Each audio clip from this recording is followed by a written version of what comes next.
Welcome to the Yoga Betsy Yoga Center. Today we would like to introduce you to the subject of integrated Hatha Yoga. As it happens, there are 16 kinds of traditional yoga, all of which involve a great deal more than just stretching and exercise.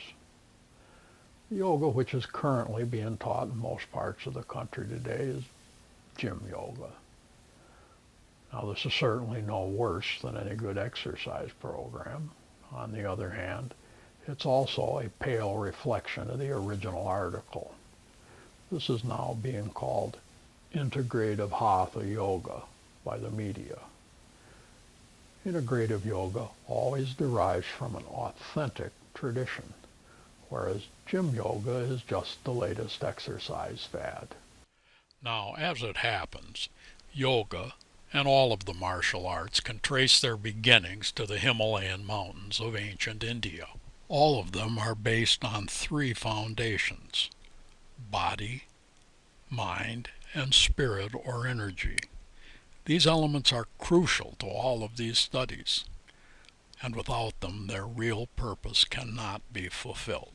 So, in an integrative yoga class, you will study the postures, breathing as it relates to the body's energy system, and meditation.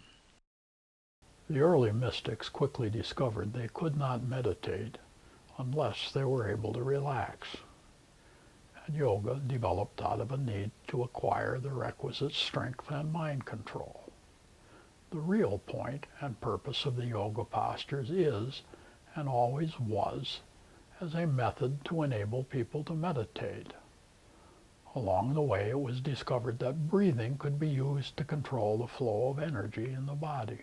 During yoga, our bodies are subjected to stress, which we learn to process and control with our breathing and concentration.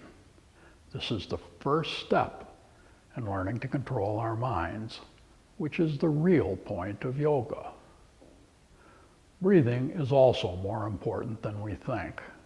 It's responsible for half of your body's energy supply and disposing of the lion's share of the body's waste products.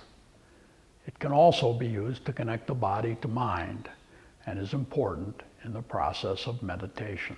Yoga is most definitely not a competitive sport, and things like getting a gold medal in the Olympics are about as far removed from the point and purpose of it as it's possible to get. The yoga poses, which everyone believes to be the point of yoga, are not an end in themselves at all.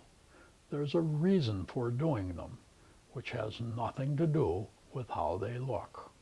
The postures are used to bring us back in touch with ourselves in such a way as to enable us to gain control of our bodies, minds, and energy flow. In the martial arts, this energy is called chi. In yoga, it's known as prana.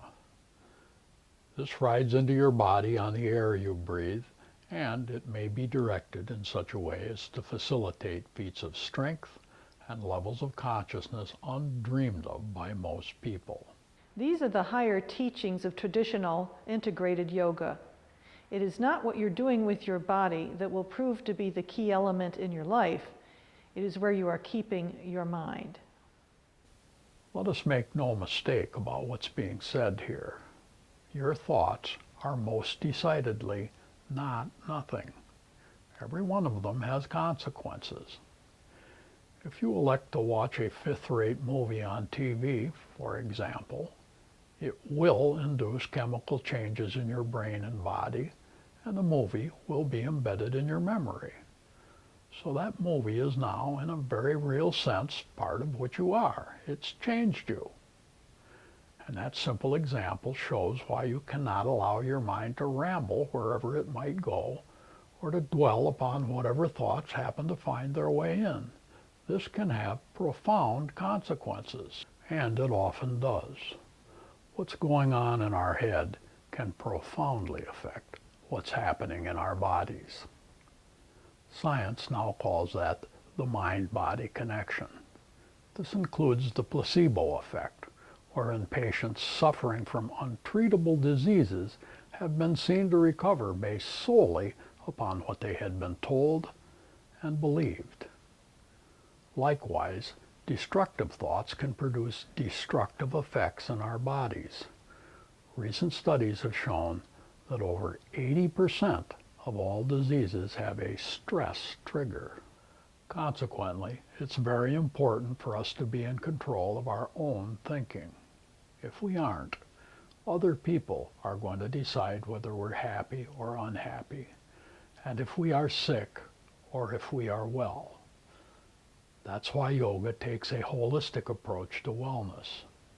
It does little good to perform tedious exercises to build up the body, while allowing the mind to tear it down at the same time. Yoga is about a lot more than just exercise and stretching, and it's capable of doing a lot more for you than just improving your flexibility. Yoga improves your health and your life because it allows you to reach and cultivate the inner resources most people do not even realize exist within themselves. This process includes training in meditation, relaxation, and much, much more. Namaste.